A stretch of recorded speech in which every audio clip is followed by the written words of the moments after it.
Good morning, everyone. Welcome to Shanmukh Linguaskill Solutions. I'm Dr. KG Santosh Kumari. In today's book review session, I have a little doll. Why I call her a little doll is she's the daughter of our very good friend. At the same time, she's a very good professional. Her name is Nissi is a dedicated and versatile educator with a strong interdisciplinary academic background.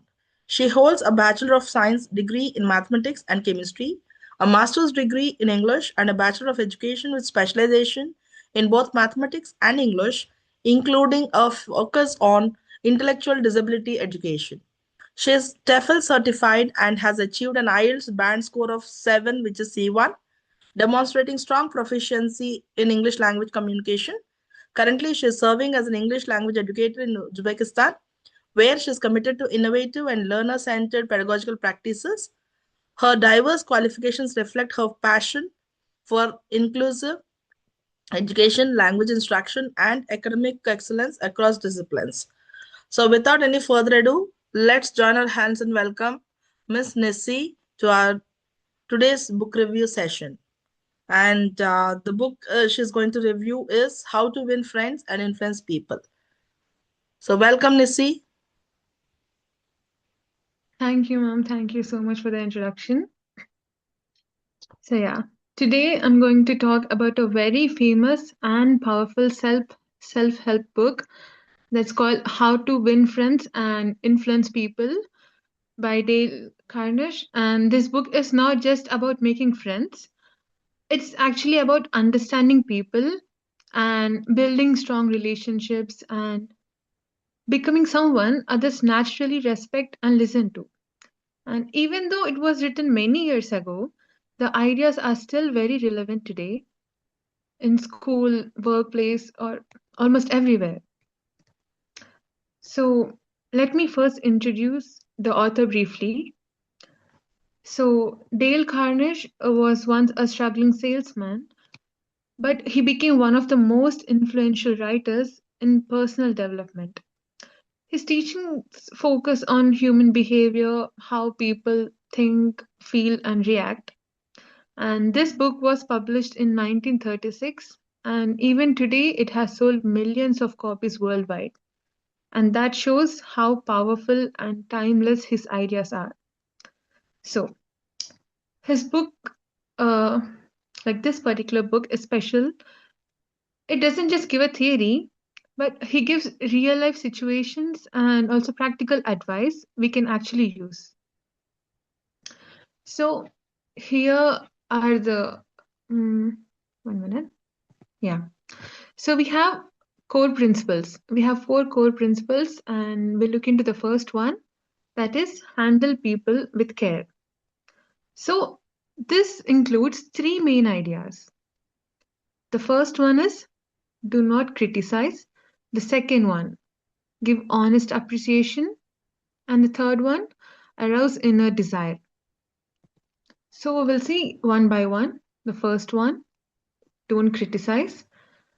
So there's this powerful line from the book that says, any fool can criticize or complain, but it takes a character and a self control to be understanding and forgiving.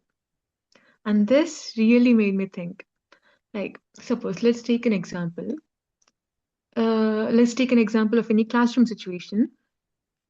If a student gives a wrong answer and the teacher says, like, that's wrong and you didn't study, then the child may feel embarrassed. But if the teacher says, that's a good try, let's look at it in another way, then the students will feel encouraged. So instead of blaming, we should try to understand the situation. And the second one is give honest appreciation. Appreciation should always be specific and genuine. Like, instead of just saying good job or anything like that, we can say, I really liked how you explained that. Or suppose, let's take an example. If your colleague or someone finishes the work early, so you instead of ignoring it, you can say like, you handle that really you handle that really well, and I learned something from that, or I learned something new from you, then this makes people feel valued, not just noticed, but they feel respected. And the third one, arouse inner desire. And this one is very powerful. Let's take a simple example. If we want to teach a child to clean their room, so if you say to them, clean your room right now, then they'll be like, they will resist it, but they don't want to do it. But if you say, if you clean your, like, if your room is clean, you'll find your things easily and you'll have more space to play. Now they see the benefit. So people are more motivated when they see the personal benefit. So all these are core principle 1. Next, we have core principle 2. That is, make people like you. And this principle is very practical and useful in daily life. So the first one is be genuinely interested in others. So this means instead of always talking about yourself, and you can show interest in others. Like many times we ask people, like, how are you? But we don't really listen to them.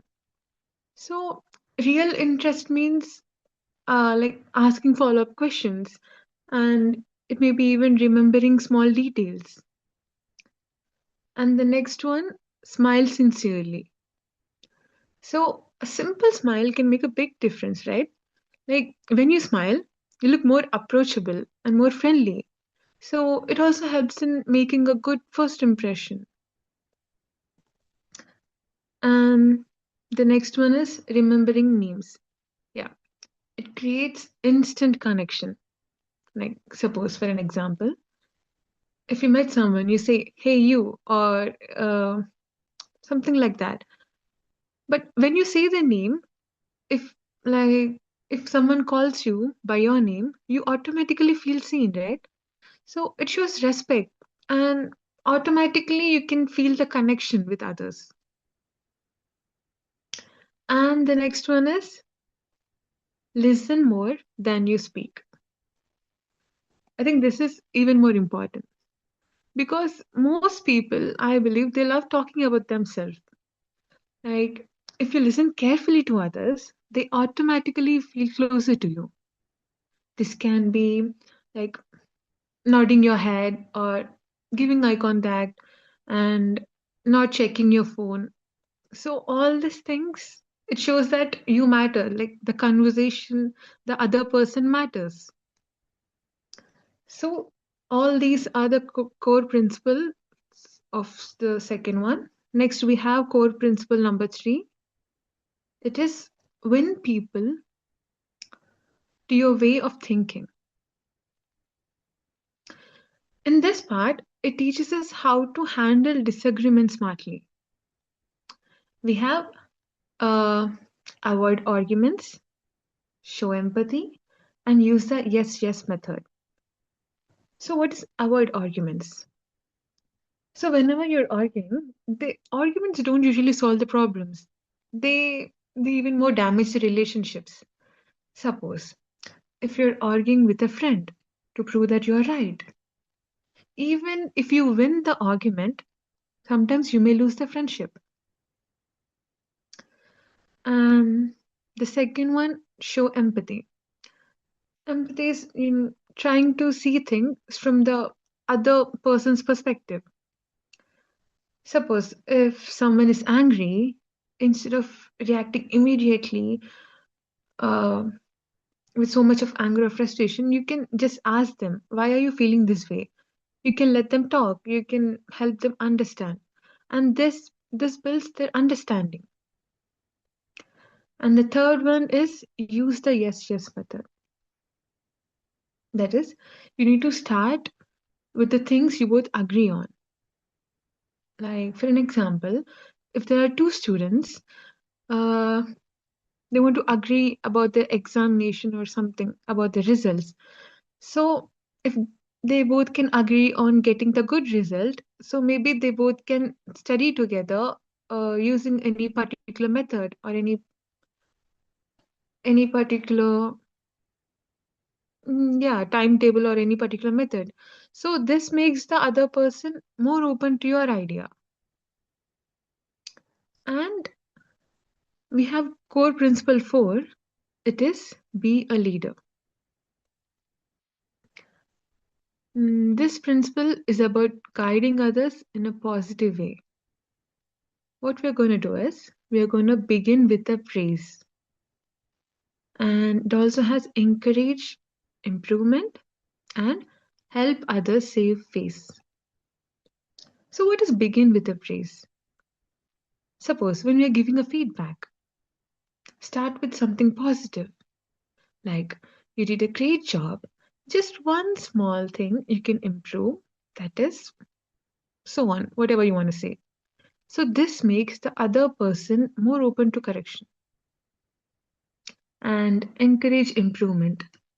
So, it is instead of pointing out mistakes harshly, uh, say you can say that you're very close, just a small improvement, like small improvement in this particular part.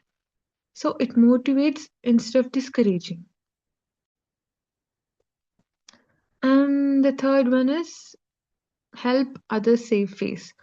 So this means that you don't have to embarrass people, especially when in public.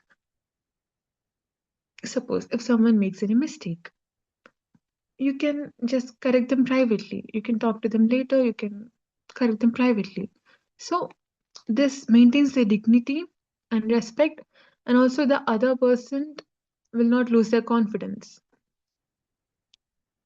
And we also have a case study here.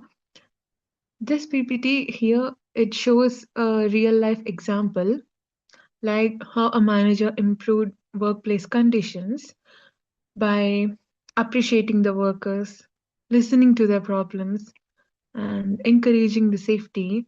So as a result, what happened is accident reduced, and there was increased productivity, and the employees were happier. So this shows that these principles actually work in real life. And there's also modern relevance. Even today, these ideas are very useful, as I said. Maybe in digital communication, we can be polite and respectful in messages and all in different cultures, respecting and appreciating every culture. In leadership, like good leaders, they support and encourage, they do not criticize. And here we also have the key takeaways. We have four. The first one is start small today. The second one, replace criticism with questions. The third one, practice active listening. The fourth one, build your leadership style. Okay. So the first one is start small today. You don't need to change everything at once. Start small with a small habit. For example, today you can smile at more people, or say thank you more often, or maybe listen to them without interrupting. So the small changes, they create big impact over time. And every even a one positive interaction, it can improve a relationship. And the key takeaway too is replace criticism with questions. So instead of judging people, you can ask them questions. Example, instead of saying, why did you do this wrong? You can ask, can you explain how you approach this? So, what happens is this removes the blame and it opens for communication. Or else, instead of saying, you never listen to me, you can say, did you understand what I meant? So, questions like this, they make conversation softer and more productive. And the third key takeaway is practice active listening. As I already told you, this means you need to give like full attention and not interrupting and responding thoughtfully. If someone, your friend or a colleague, they're upset, we don't immediately go and give them advice, right? you first understand, you talk to them, you console them, then this makes them feel like heard, it makes them feel good.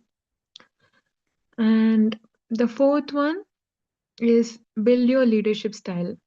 Leadership is not about control, it's about influence. You can build your own style, like encouraging others, appreciating effort, guiding gently. A good leader, they always make sure others feel confident and not scared.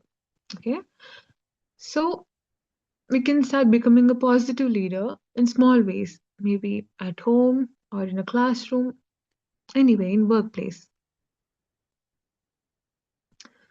So, in conclusion, I would say how to win friends and influence people.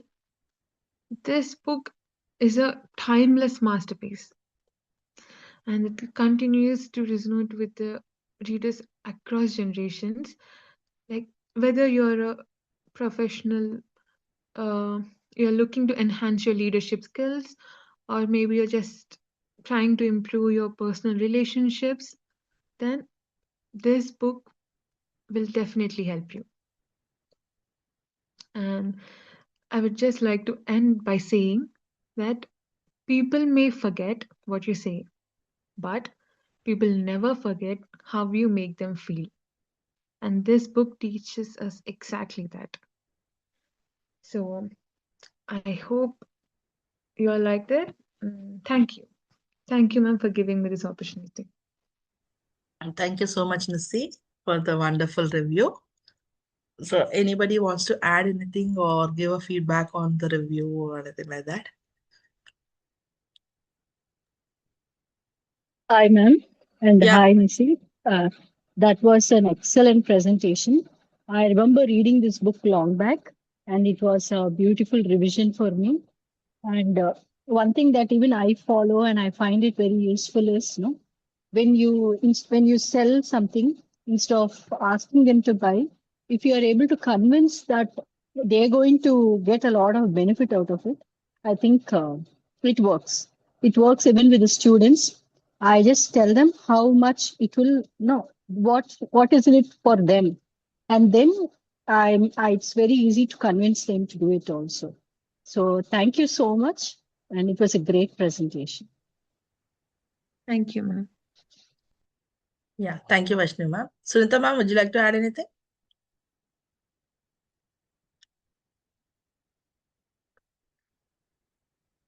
Sunita ma'am?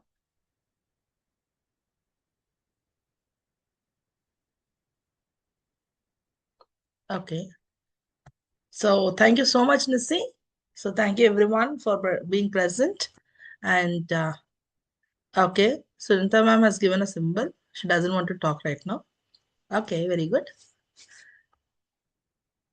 So thank you everyone, Vaishnavi ma'am, Sunita ma'am, and today's reviewer Nissi. Thank you so much for being a part of our program. Let's meet in the next session from Monday onwards.